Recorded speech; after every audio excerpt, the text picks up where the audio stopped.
Bonjour à tous, bienvenue sur YouTube Mécanique Sportive, c'est Nicolas. Aujourd'hui, je vous fais plaisir, je me fais plaisir, je vous présente la McLaren Artura. Ça fait très longtemps que je voulais essayer cette voiture parce que McLaren, c'est franchement une de mes marques coup de cœur. Il y a Porsche et McLaren vraiment dans ma vie parce que McLaren a des châssis incroyables et Porsche a plein de choses incroyables aussi. Et voilà, ça, je pense que c'est une des voitures McLaren qui va se vendre le plus en France car au niveau du malus, c'est zéro. Et oui, on ne va pas payer les 60 000 € de malus. Gros avantage à cette voiture en France. J'essaye de vous faire la 750S le plus vite possible. J'ai demandé à McLaren, j'espère qu'ils vont me la prêter rapidement parce que la 750S, c'est mon rêve absolu dans les supercars, on va dire, communes sans être supercar plus. Ça va être pour moi la supercar du quotidien idéale. La McLaren Artura avec son V6 hybride à l'arrière. Là, voilà. Les supercars vont quasiment toutes devenir hybrides. À l'époque, c'est la Porsche 918 qui avait lancé un petit peu ce style-là avec la Ferrari et la McLaren P1. La P1, c'était la grande sœur de ça, avec le V8 à l'époque hybridé. Là, cette fois-ci, on passe sur un V6 3 litres hybride avec un moteur électrique. Au niveau des puissances, on va avoir 94 chevaux pour la partie électrique, surtout 225 Nm de couple, ce qui est plus que certaines voitures traditionnelles ou des petites sportives. Ensuite, on va avoir le V6, 3 litres, turbo bien sûr. On aura 671 chevaux en cumulé avec 720 Nm de couple cumulé. Pour la partie seulement V6, le V6 fait tout de même 577 chevaux et 431 Nm de couple, ce qui est plus que suffisant déjà pour une petite sportive. Et surtout, le gros avantage de cette voiture, c'est qu'à sec, elle fait seulement 1395 kg. Passer du V8 au V6 avait plusieurs avantages. Ne pas se prendre de malus dans beaucoup de pays, puisque petit à petit, ça évolue, pas que chez nous en France. L'avantage, c'est que là, rien du tout. Au pire, ça peut coûter 2500 € de carte grise pour les départements qui ne prennent pas en charge les voitures hybrides rechargeables. Le moteur, donc avant c'était un V8 4 litres, là on est passé sur un V6 3 litres. Surtout l'avantage c'est qu'on gagne 22 cm de longueur sur ce moteur, ce qui permet d'avoir un moteur plus compact, plus léger. On peut rabaisser également un petit peu. On a un moteur en V à 120 degrés, ce qui permet qu'il soit très ouvert et qu'on puisse abaisser également le centre de gravité. Le pack de batterie est inclus dans le châssis en carbone, derrière les sièges, entre les sièges et le moteur. Et le moteur, cette fois-ci, il pèse seulement 15,4 kg. Sur la McLaren P1, il pesait plus de 38 kg. On a quand même beaucoup gagné et surtout, il est même plus puissant que la McLaren P1, il me semble. Au niveau des performances, on retrouve un 0 à 100 en 3 secondes avec le launch control, un 0 à 300 en 21,5 secondes. C'est le temps qu'il faut à une Dacia Spring pour aller à 100. Là, vous êtes à plus de 300 et elle est limitée électroniquement à 330 km/h parce que je pense qu'elle pourrait même aller encore beaucoup plus vite. Et même dans les données un petit peu fun, le 0 à 200 est en 8 secondes 3. Il me semble que c'était la 720S qui faisait 7 secondes 9, ce qui était déjà aussi assez ahurissant. Dans les données, moi j'aime bien avoir des petits chiffres comme ça. Le 200 à 0 se fait en 126 mètres. 200 km/h, c'est quand même rapide. Et pour vous faire une idée, le 100 à 0 en seulement 31 mètres. 31 mètres, c'est pas beaucoup. Et l'avantage, c'est voiture légère, gros pneus, bon freinage. On en reparle de tout ça lorsqu'on fait le tour sur le côté. C'est une voiture qui fait 4,54 m de long, 1,91 m sans les rétros. Et avec les rétroviseurs, on est à 2,08 m, ce qui peut être pratique selon l'ouverture de votre box. Après, si vous avez un grand domaine ou un château, ça passe aussi. 1,19 m de haut et un empattement, donc entre la roue avant et la roue arrière, au centre de 2,64 m, ce qui est plutôt spacieux, plus que certaines citadines. Sauf que là, on a une voiture de place. Moteur central à l'arrière, comme je vous disais, et à peine 1400 kg. Et au niveau du moteur, on est quasiment à 200 chevaux du litre, ce qui est plutôt cool. Pendant qu'on parle de litres, on pourra mettre 66 litres d'essence et la batterie se rechargera de ce côté-là. On a la petite trappe sur le côté. Un côté 66 litres d'essence, de ce côté-là, une batterie qui fait, elle, 7,4 kWh. On pourra la recharger à 80% en 2h30. Il faudra en gros 4 heures à peu près à la maison pour la recharger à 100%. On pourra la recharger également roulant, mais ça consommera un petit peu plus. On parlera un petit peu des consommations lorsqu'on va utiliser cette voiture et on se refait un petit débrief à la fin. Ce moteur est équipé d'un différentiel électronique qui a permis de réduire faire quelque chose de plus compact et également de différent, puisque avec l'électricité et le couple instantané, c'était un petit peu plus compliqué de gérer sur un différentiel mécanique, ce qui permet d'avoir un différentiel autobloquant électronique. Et on verra Elle glisse quand même. Et d'ailleurs, ça me donne envie de faire des petites glissades ici. Vous avez vu la vidéo sur la Porsche 911 Dakar? Il y a de la terre, supercar. Je sais pas, j'hésite. Je le fais. On retrouve toujours une suspension active chez McLaren selon les modes. On va toujours avoir sur le volant la partie châssis et la partie moteur qu'on va pouvoir configurer. On a une suspension différente cette fois-ci de ce qu'on avait sur les anciennes où c'était un système hydraulique. Là, chaque amortisseur est indépendant comparé aux anciennes versions. Au niveau de la direction, on retrouve toujours une direction hydraulique qui est vraiment particulière à McLaren et qui amène cette sensation de conduite incroyable pour une supercar. Je pense que c'est l'idéal. L'électrique, je suis un petit peu moins fan. C'est une voiture qui est quand même garantie 5 ans ou 100 000 km, ce qui peut être un avantage, parce qu'on connaît un petit peu McLaren, bon, c'est un plus 5 ans. Ce que j'aime bien chez McLaren, c'est que sur la partie avant, même si on ne mettait pas de logo de la marque, on pourrait reconnaître immédiatement une McLaren. Pour moi, c'est vraiment caractéristique, surtout avec ces parties-là, ces feux, ces appendices aérodynamiques inclus avec le bloc optique souvent. Je trouve ça incroyable et ça, c'est vraiment typique de chez McLaren. Et ces formes, ces arrondis, là, on peut retrouver la petite virgule de McLaren qu'on retrouve également ici. Le bloc optique, ici bien sûr 100% LED et une partie avec l'éclairage de jour à cet endroit-là. Sur les côtés, on a déjà des radiateurs pour aller refroidir tous les systèmes. On a des radiateurs là sur les côtés, à l'arrière, un petit peu partout parce que c'est une voiture de sport, ça chauffe énormément et puis c'est fait pour faire du circuit. Donc il faut que ce soit bien refroidi. On a quand même des petites grilles plastiques juste devant pour ne pas se prendre des cailloux directement sur les radiateurs en aluminium. Quelque chose très marqué, un petit peu comme les anciennes, un avant très plongeant, ce qui permet d'avoir une super bonne visibilité lorsqu'on est conducteur. Une voiture donc de 1,19 m, on peut voir un pare-brise également très incliné, un monobras d'essuie-glace, donc on n'a qu'un seul essuie-glace juste ici qui balaye. On a le capot qui cache un coffre de 150 litres, d'ailleurs ce coffre pour l'ouvrir sur la clé, ça me déverrouille le coffre et voilà. La clé d'ailleurs, je vais vous la montrer, elle ressemble à ça. La clé a un petit peu évolué. Avant, c'était juste une partie qui faisait 2 fois comme cette partie, mais vous la retourniez. Là, elle a un petit peu évolué et on n'a plus le bouton au centre. Voilà la clé de l'Artura. Le coffre ici, donc, on retrouvera une petite LED, une prise 12 volts, un coffre de 150 litres. De ce côté-là, on a liquide de frein. Là-bas, le liquide lave-glace, le petit gilet, le kit anti-crevaison et un extincteur en cas de besoin. Bon, c'est simple et l'avantage, c'est qu'on peut partir en vacances. On a de quoi mettre ses sacs juste ici. Et je pense que ce sera une des voitures idéales. Après, il y a la GT, si vous préférez plus de vacances et autres. Mais la GT, malheureusement, en France, elle se prend les 60 000 € de malus. Alors que celle-là, zéro. J'adore. Supercar comme ça, zéro malus. Ah ouais. On l'a dans une couleur blanche assez basique. Elle a quelques petits reflets un petit peu perlés et quand même métallisés.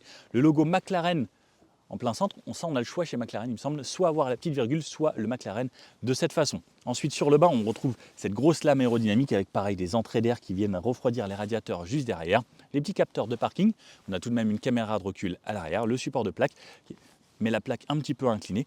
La voiture n'est pas si basse que ça, donc on a le lift qui est une option pour les gros dodanes, surtout pour chez nous en France, mais en vrai, elle passe déjà quasiment partout sans qu'on ait besoin de lever la voiture, ça c'est un plus quand même. Sur le côté, on peut le reconnaître, une vraie supercar. C'est bas, c'est profilé, il y a des entrées d'air énormes et surtout, alors moi, la chose que je préfère chez McLaren, c'est toujours ces portières qui s'ouvrent de cette façon.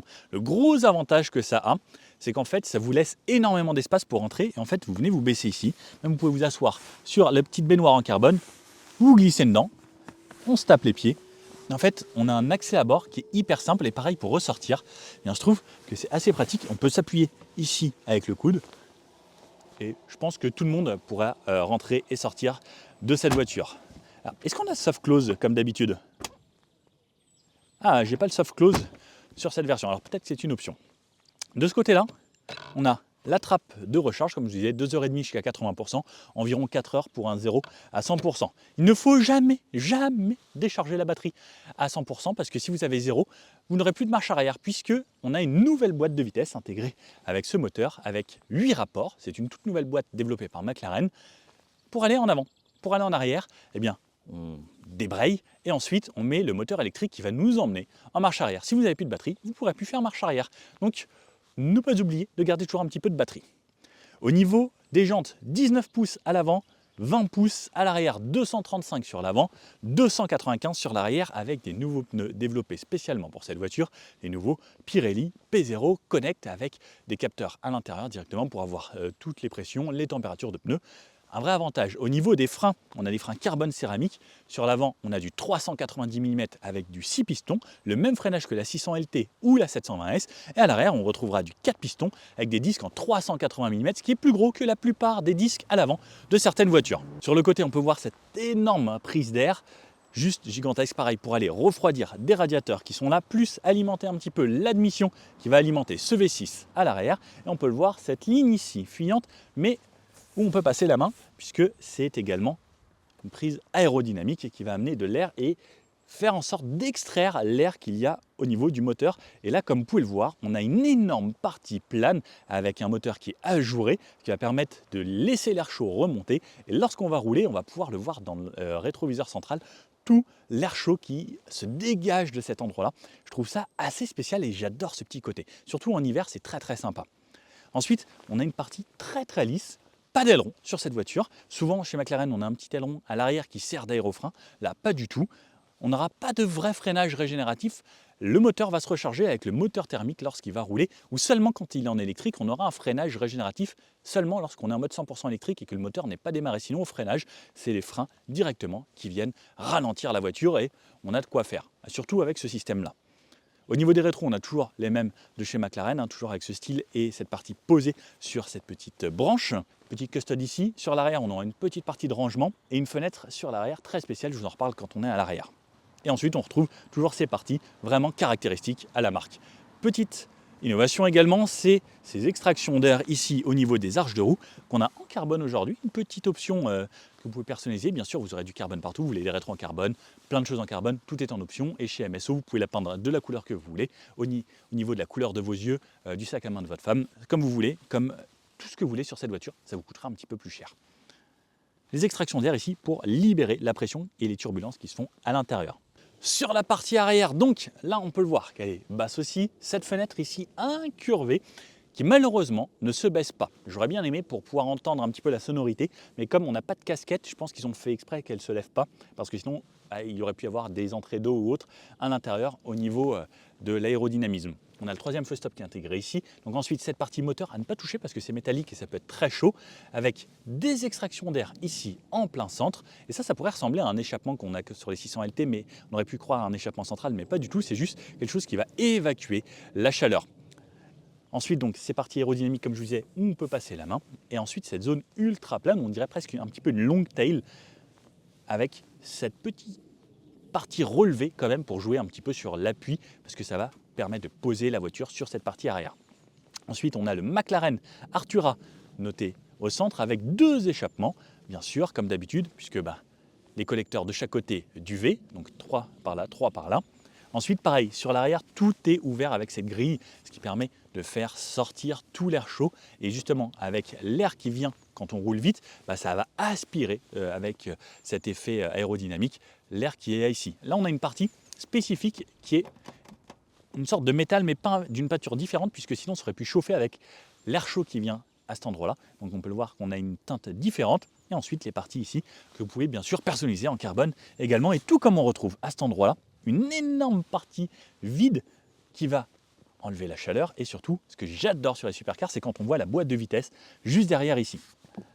Un vrai diffuseur ici, puisqu'on a des fonds plats bien sûr sur les voitures de sport, ce qui va permettre d'extraire l'air. Et en fait, le fait que ça ressorte là, et en fait, vous voyez que c'est bien condensé, ça va remonter ici, ça va faire ça, plus les gaz d'échappement, ça fait que la voiture va filer. C'est pour ça qu'on peut passer 330 km/h sans problème. Et un truc que j'adore voir, c'est la largeur des pneus. Quand on suit une voiture comme ça, on se dit, les pneus sont gigantesques. Et on se dit, ah, ça doit lui coûter cher au monsieur. Mais en fait, le monsieur s'en fout, il a payé sa voiture plus de 200 000 €. Allez, c'est parti, comme d'habitude, le petit tour de l'intérieur. Donc la clé ressemble à ça comme je vous avais montré. Donc ouvrir ici, fermer ici. Et on a une sorte de keyless. Dès que je mets mes doigts ici à l'intérieur, en fait, ça va déverrouiller la porte. Allez, portière qui s'ouvre, toujours comme d'habitude, chez McLaren.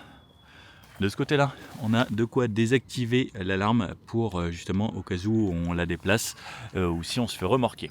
On a toujours donc cette baignoire de carbone ici, donc le châssis est entièrement en carbone.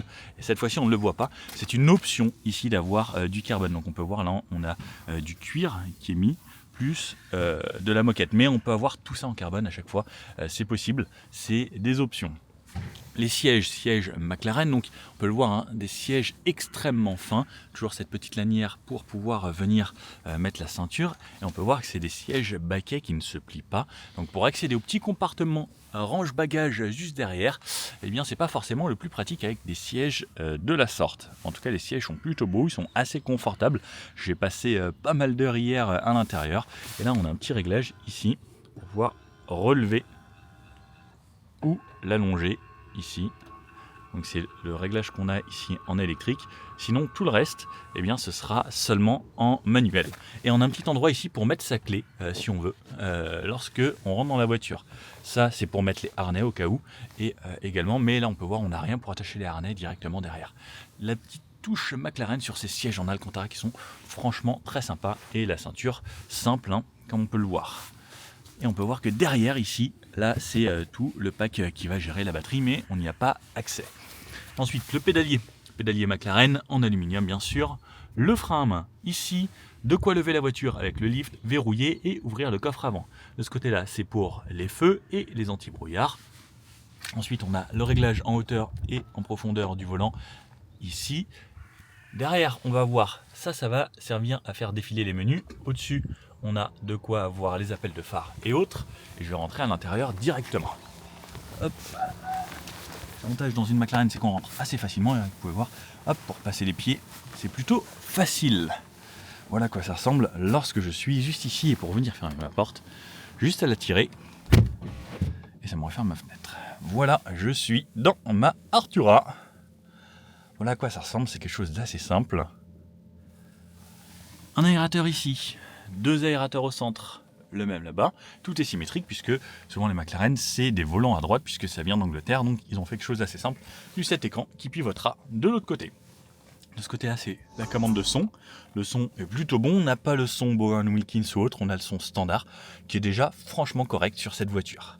On reparle de cet écran juste après. Le volant, un petit méplat ici qui facilite l'entrée dans la voiture lorsque le volant est droit. Le logo McLaren. On a un volant très simple, c'est une voiture peu optionnée aujourd'hui. Volant en cuir, on peut l'avoir en Alcantara, on peut avoir du carbone ici, les palettes on peut les avoir en carbone, mais là on les a comme ça. Et ce que j'aime bien chez McLaren, c'est que je peux tirer ou je peux pousser. Donc je peux faire ça ou ça pour passer les vitesses et rétrograder, ou sinon bien sûr le moins de ce côté-là. On avait les appels de phare, là-bas on a les essuie-glaces, et toujours avec ces petites touches très spécifiques à McLaren, ça ressemble pas au gros rond des autres, ça c'est plutôt joli. Et de ce côté-là, c'est le régulateur de vitesse ou le limiteur, juste ici. Ça c'est pour le réglage des rétroviseurs, donc on peut le voir ici, et désactiver les sons de parking, j'appuie là, et réglage des rétroviseurs gauche et droite. Cet écran qui va être mobile directement avec le volant. Si je baisse le volant, elle est où la touche? Hop, on peut le voir, que l'écran vient avec.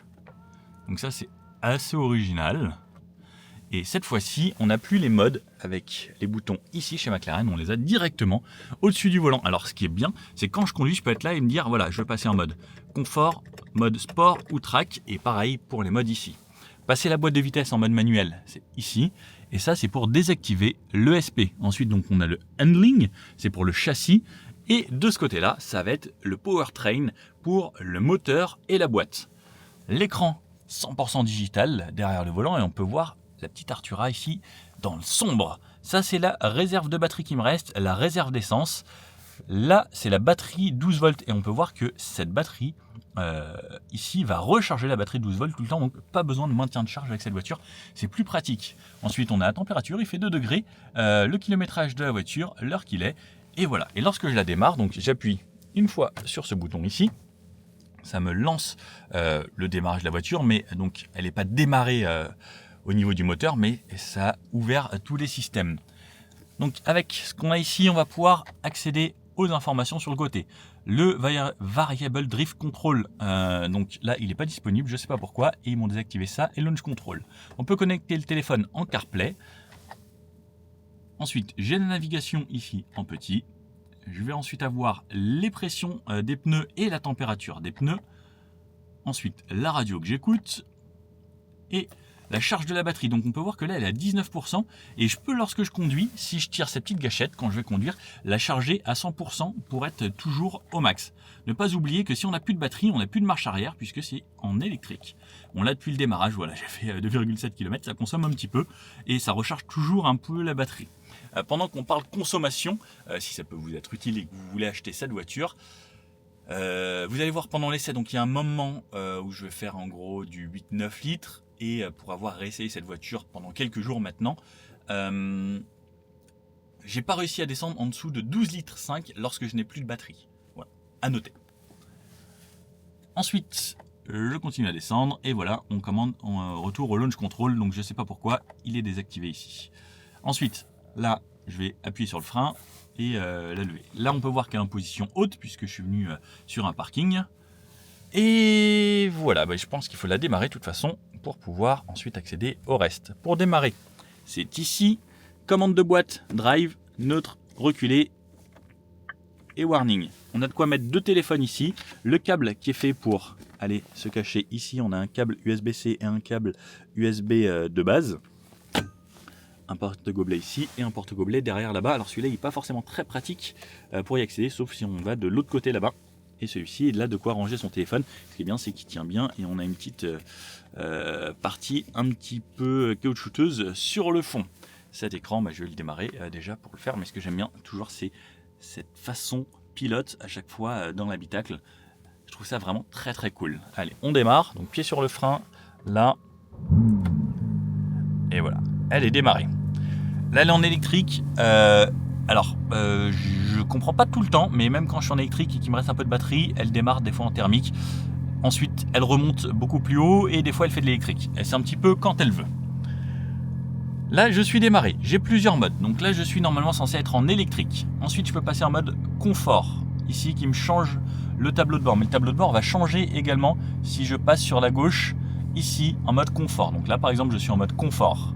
Si je passe en mode sport, il se modifie un petit peu. Si je passe en mode track, il se remodifie encore pour avoir cette fois-ci voilà, quelque chose de différent. Et surtout, ici, on voit le power. Et là, ce que ça recharge de la batterie à chaque fois. Je peux désactiver l'ESC ici, comme je vous disais. Et ensuite, je peux changer les modes à droite, ici. Donc là, je vais passer en mode sport ou je vais passer en mode track. Donc le mode track, vous voyez, là, cette petite jauge, elle est remontée au maximum pour pouvoir recharger tout le temps la batterie lorsque je vais rouler en track pour toujours avoir le maximum de puissance. Et ensuite, je peux retourner en mode sport ou en mode confort ou en mode électrique. Et pareil pour l'autre côté.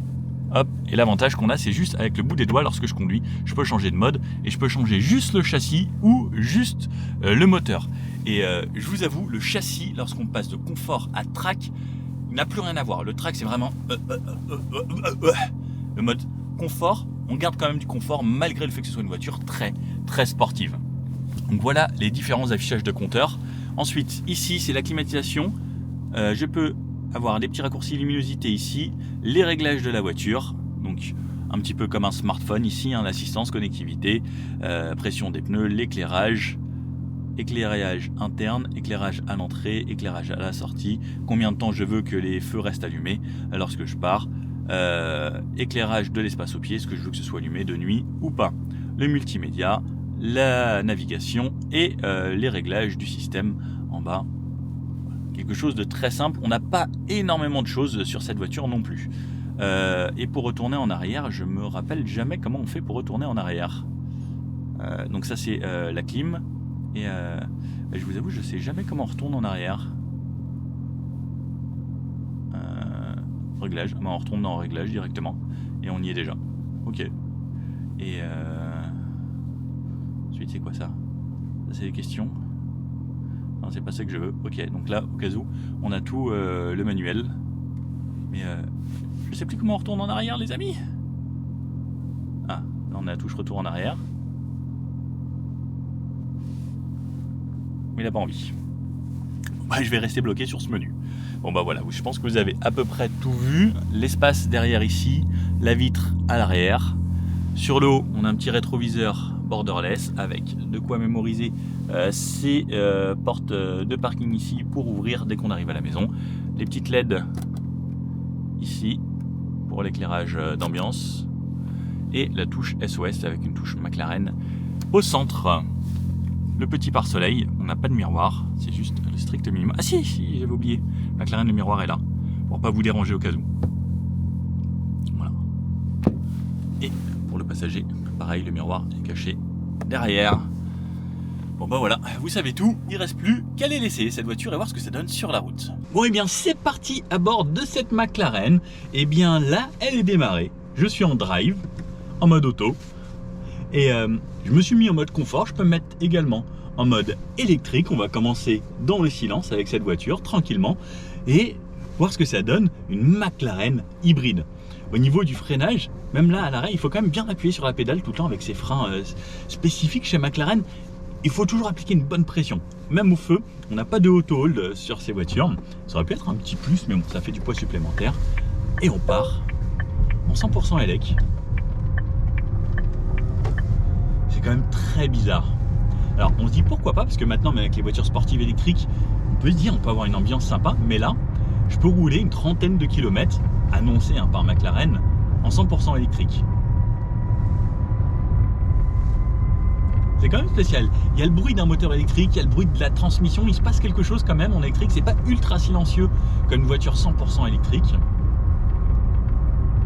Et je trouve ça cool, par exemple, pour sortir de sa petite zone pavillonnaire, pour sortir discrètement ou rentrer discrètement chez soi le soir tard.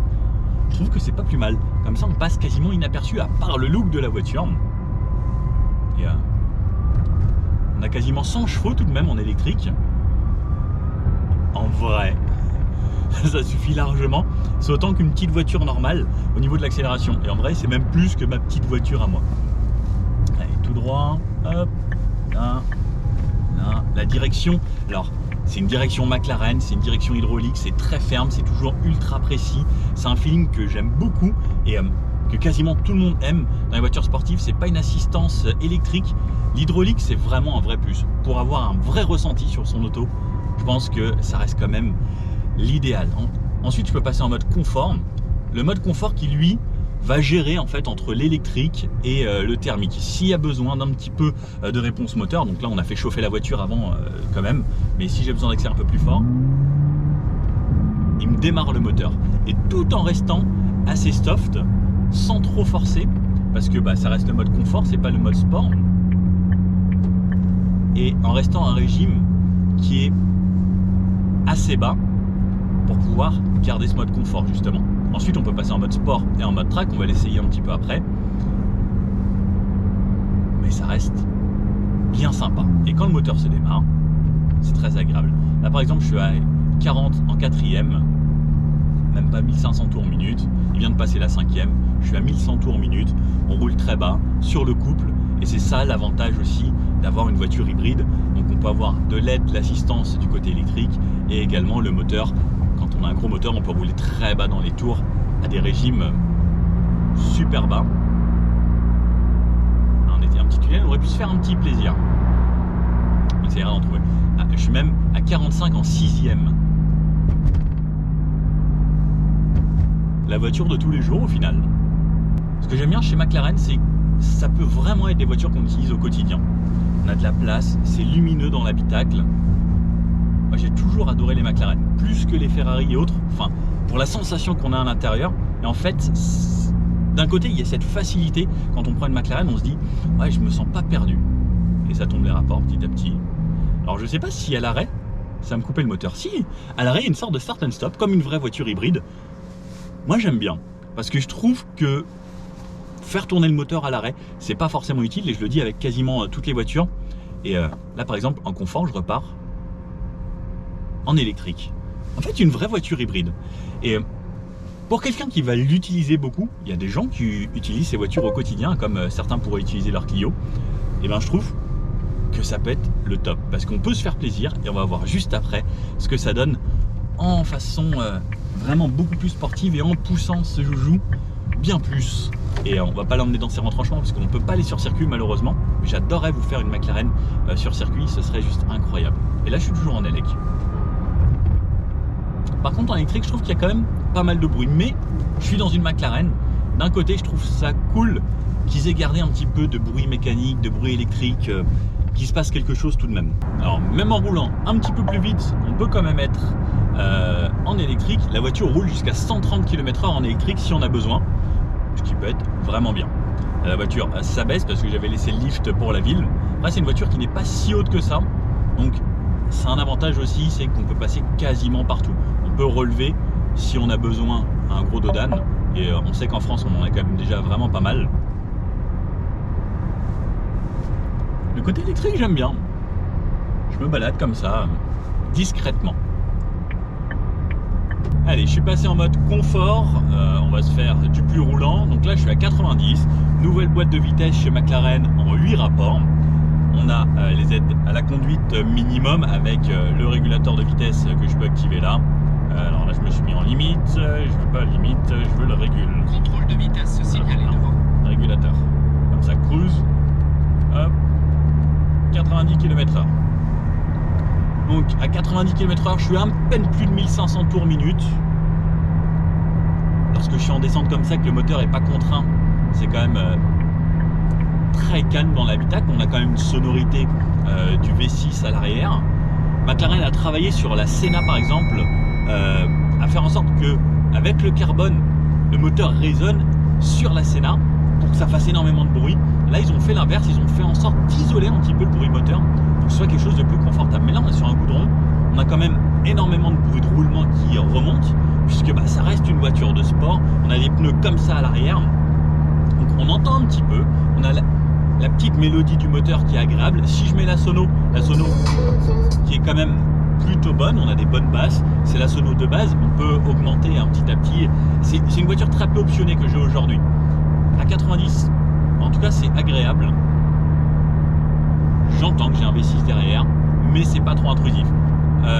Ensuite je vais aller mettre à 110. Alors je reste monté comme ça. Ok. Alors ça monte de 1 en 1, mais ça va de plus en plus vite si besoin. À 110, je suis un petit peu en dessous de 2000 tours minute, toujours en 8ème. Je suis en mode confort, je suis pas en mode sport. Donc on entend un petit peu plus la présence moteur, mais ça reste relativement convenable. C'est pas désagréable. Je pourrais faire de la route. Franchement, je suis bien. Ce que j'aime bien, c'est la luminosité dans cet habitacle. Dommage qu'il n'y ait pas de toit vitré comme j'avais eu dans la 720 Spider, qui était juste magnifique. Mais il existera bientôt la version cabriolet en version Spider. Bon, je suis arrivé sur les petites routes où c'est plus sympa. J'avais remis les compteurs à 0. J'ai essayé de descendre la batterie au plus bas en restant en mode conforme. Donc j'ai épuisé la batterie et j'ai une moyenne à 7,5 litres depuis tout à l'heure. Ce qui est franchement très agréable pour une McLaren. Je crois que la 700... Non, la GT, j'étais descendu à 9 litres à peu près en roulant cool. Mais là, par exemple, c'est les petites routes 70-80. Eh bien, contrôle de vitesse signalé devant. Voilà, je reste à la cool. Et 7,5 litres, 7,6 litres, là, ça vient de repasser. Plutôt agréable. Et après, bien sûr, on peut rouler à 0 litre au 100 sur les 30 km, les premiers.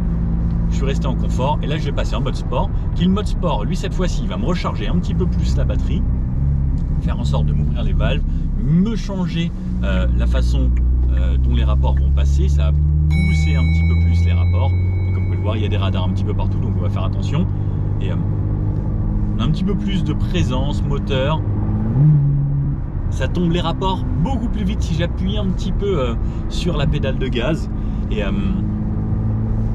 ça va être plus sympa. Juste en mode sport, tu peux me pousser les rapports et je peux repasser en manuel qui amène quelque chose en plus. Et l'idéal c'est même d'ouvrir un petit peu sa fenêtre parce qu'on ne peut pas ouvrir celle de l'arrière. On a quand même ce caractère McLaren, cette sonorité spécifique à McLaren. Et même si ce n'est qu'un V6, il y a quand même quelque chose de McLaren, je trouve.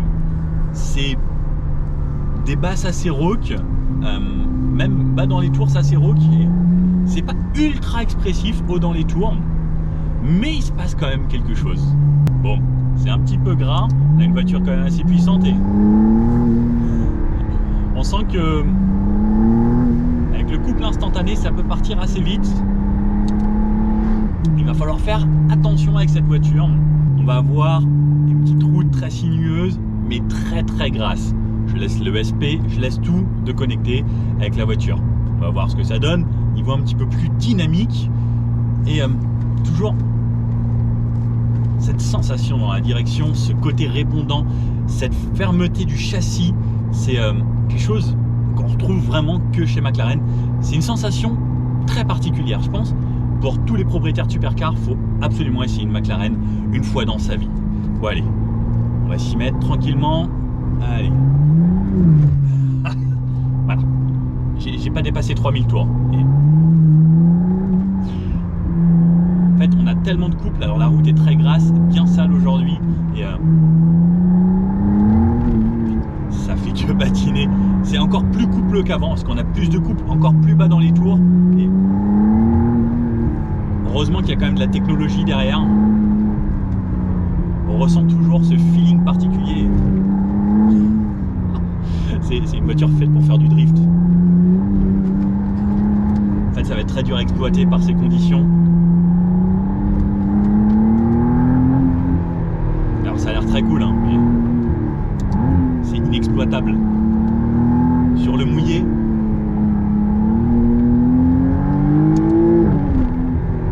je passe la deuxième, ça repatine, ça fait... ça fait que patiner en fait. C'est très très chaud. Il faut pas être trop énervé sous la pluie.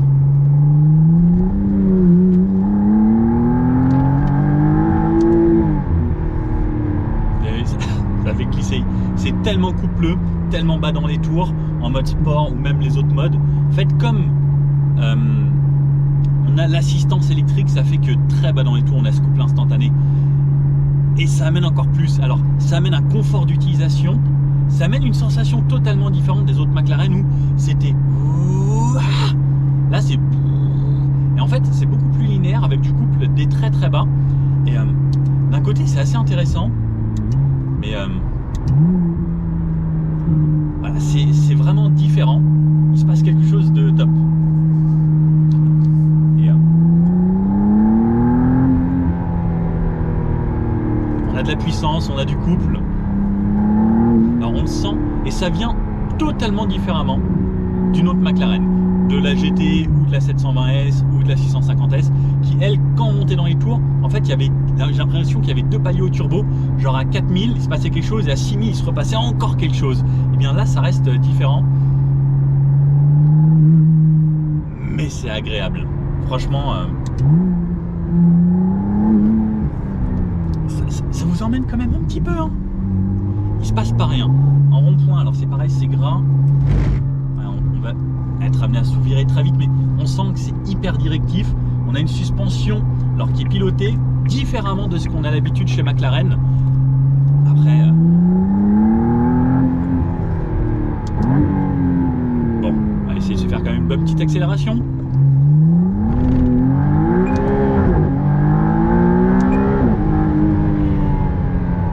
Alors ça marche bien, mais c'est ultra linéaire comparé à d'habitude.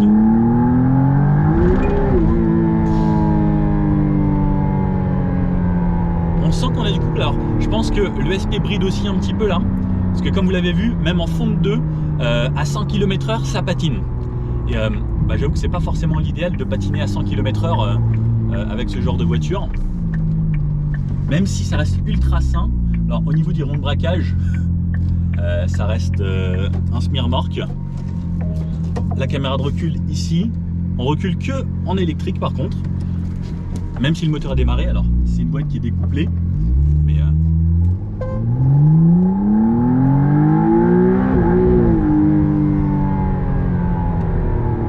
la fente première, attendez, je voudrais juste être sûr de moi.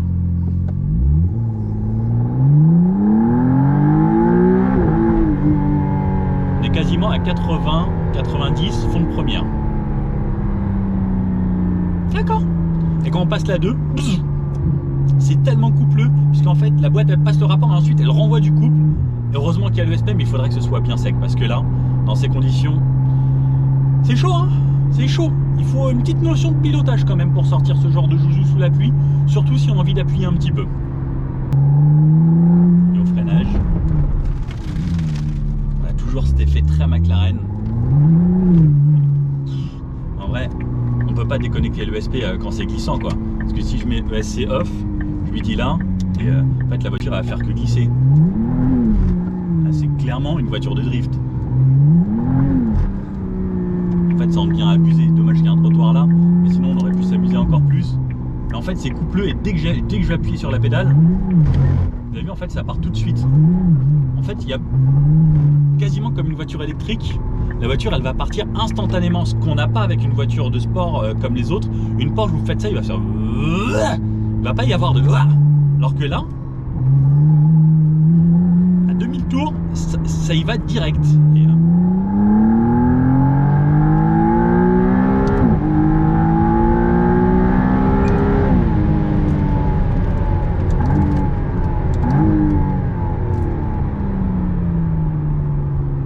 J'ai pris une vitesse beaucoup trop élevée. On sent absolument pas la vitesse et en fait elle vous emmène. Et quand on y va progressivement comme ça, en fait on voit le compteur, on voit la vitesse, on se dit c'est un peu trop vite, un peu trop vite. Bon, on va essayer une autre petite route. Donc, on va voir ce que ça donne, ce petit joujou. Est-ce que ça drift? Normalement, oui. Clignotant ici, on s'arrête et...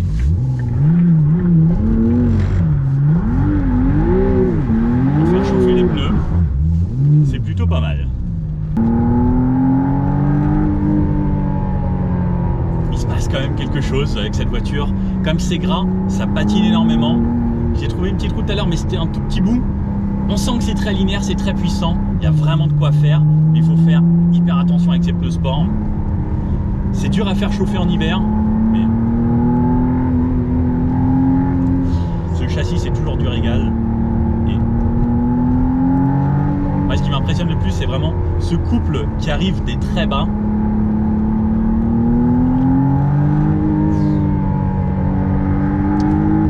Le passage de rapport est toujours efficace. Le rétrogradage top. Là, je suis en mode track. En fait, je peux pas appuyer plein gaz. C'est pas possible. Parce que sinon, on meurt. Et ça marche, franchement.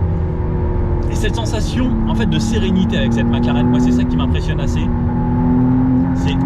Elle a l'air d'être facile. Et quand on arrive vers le bout de la pédale, il se passe encore quelque chose. Quand on est vraiment à fond, il se passe encore quelque chose de différent. De cette progressivité et ce côté linéaire. Mais lorsqu'on se met vraiment... Ouais, il faut faire gaffe. Il faut faire très gaffe. J'aime bien ce petit pip au passage de rapport, comme ça vous indique c'est maintenant. Dès qu'il y a pip pip, réflexe, on clique. Et... alors, je lui donnerais peut-être un petit aspect. Il manque peut-être un petit peu de sonorité dans l'habitacle lorsqu'on est en mode track comme ça ou en sport, pour avoir un petit truc en plus. Mais après, ce que j'adore, c'est vraiment ce châssis qui reste une merveille, une direction ultra précise. Je sais ce que je fais au niveau de la pédale de frein, je sais exactement ce que je vais ressentir. Même haut dans les tours, on sent qu'il se passe encore quelque chose et ça amène du couple encore plus. Au niveau du freinage, carbone céramique, c'est McLaren, c'est une voiture qui reste relativement légère et c'est hyper efficace. La boîte, pareil, la boîte ultra réactive. J'adore les downshift à chaque fois et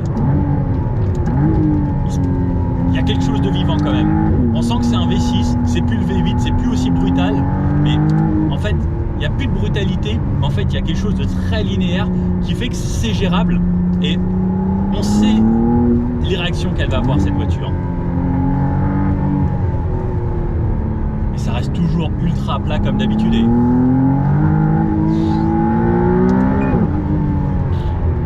Ça marche fort. Hein. Ça sert à rien d'aller trop vite. On n'est pas sur un circuit, mais il y a de quoi largement se faire plaisir. Ça aurait été sec, on aurait pu se prendre des vitesses de circuit, mais ça patine énormément. C'est ça le plus bluffant avec cette voiture, c'est cette façon qu'elle a d'envoyer la puissance et allez, juste une accel.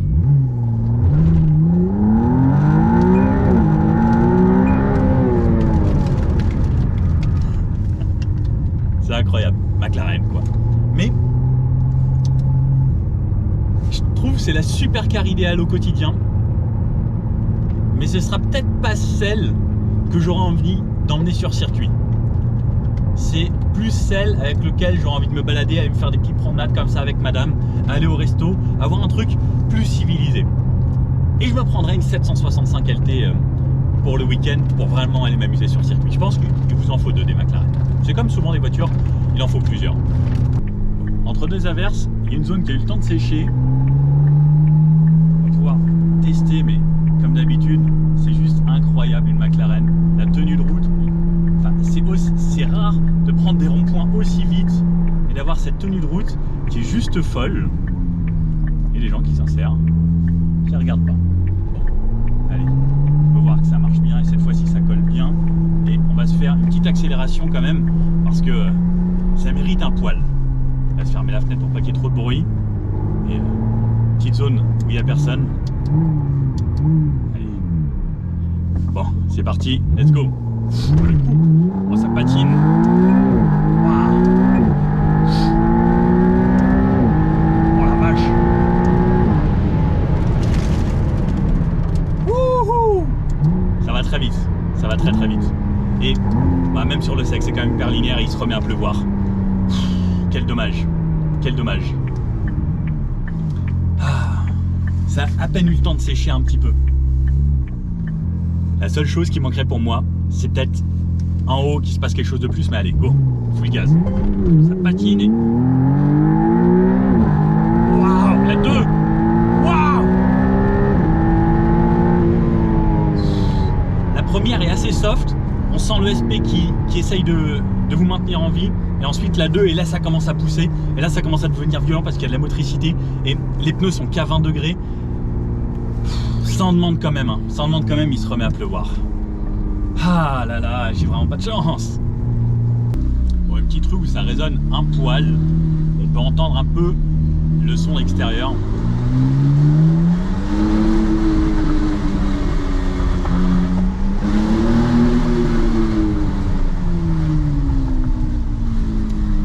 Ça reste sympa comme ça quand il y a un petit mur qui renvoie un petit peu le son. Valve ouverte. Et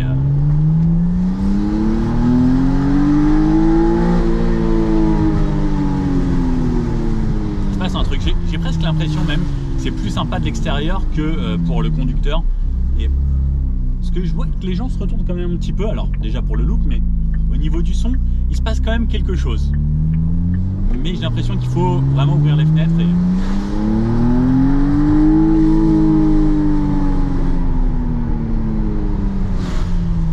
Il y a un petit quelque chose quand même. Il y a un petit quelque chose. Bon, je viens d'arriver sur une petite route où c'est bien sec, heureusement. Je vais peut-être enlever ça même, tiens.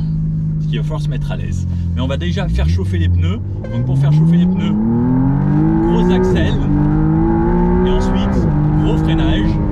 Et on va répéter ça quelques fois. Parce que souvent, les pneus, ça chauffe grâce à l'accélération à l'arrière et grâce au frein à l'avant. Ça marche bien. Ça accélère fort. C'est assez bluffant.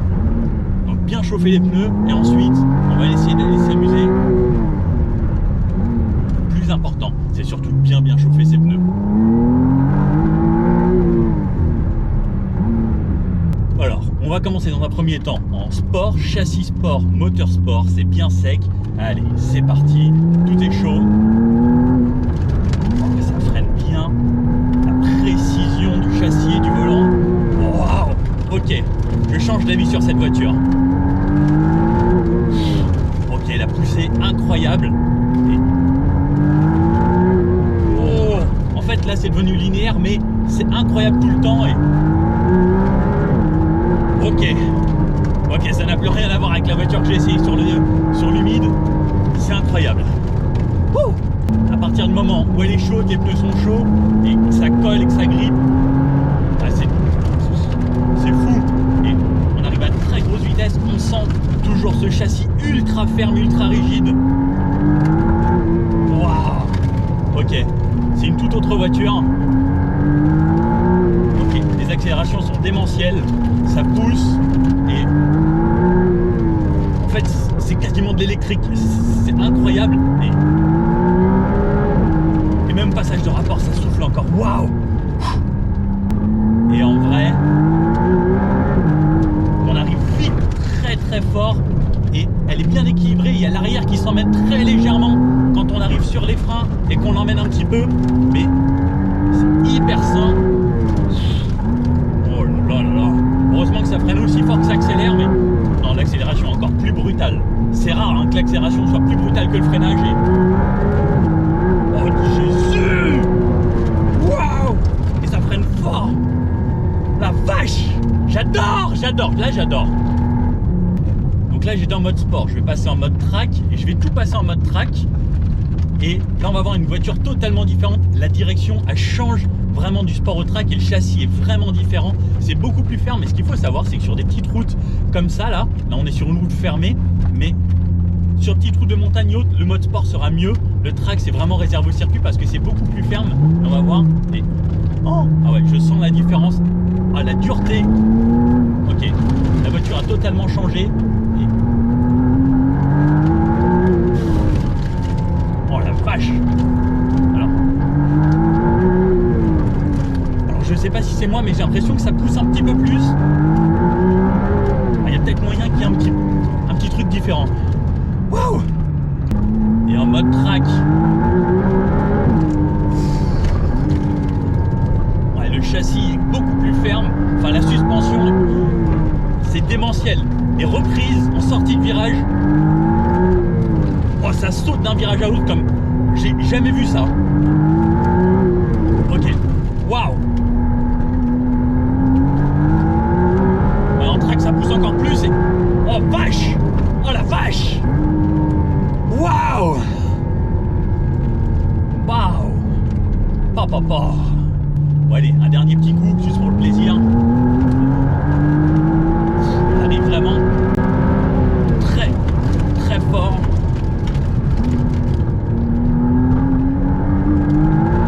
On peut emmener l'arrière légèrement, mais c'est pas le plus efficace.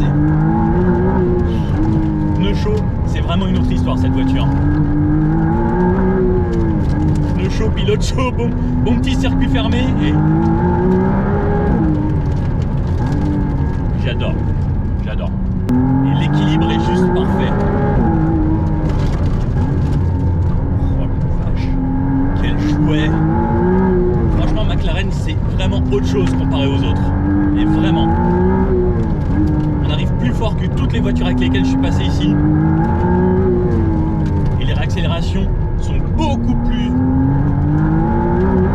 j'ai l'impression d'être en électrique. C'est incroyable. Ce couple, cette puissance instantanée. Ça m'a donné chaud. J'ai les mains moites. Bon allez, débrief. Bon alors, cette McLaren Artura, on aime ou on n'aime pas. Le côté hybride, je trouve ça très cool. Ça a des avantages pour le quotidien. Au niveau des consommations, on a pu voir que c'est encore plus bas que d'habitude chez McLaren. Même si McLaren d'habitude, même sur les V8, ils ont la désactivation des cylindres. On peut rouler sur 4 cylindres. On peut avoir des consommations franchement raisonnables aux alentours des 10 litres lorsqu'on fait du trajet. On a un réservoir de 66 litres, ce qui est plutôt correct. Je sais que certaines marques vont jusqu'à 90. Ça peut être bien pour les gens qui font beaucoup de circuits ou autres. Mais là, on a voulu toujours garder un petit peu de soleil, ça fait du bien. Ça reste une voiture qui est très agréable. Ça reste une McLaren. Je trouve que les McLaren, on peut les utiliser au quotidien. Elles ont ce côté simple à vivre et facile à conduire. N'importe qui peut conduire une McLaren au quotidien. Après, en track et autres, ça commence à devenir autre chose parce que ça reste des voitures très, très affûtées, faites pour aller super vite. C'est des scalpels et la direction, la pression sur cette voiture ne change pas vraiment comparé aux autres. Juste niveau caractère moteur, ça n'a plus rien à voir avec la 720S par exemple ou la 650S. Je n'ai pas essayé de 600 LT ou 570, j'ai essayé, mais j'en ai pas fait d'essai, je vais essayer rapidement.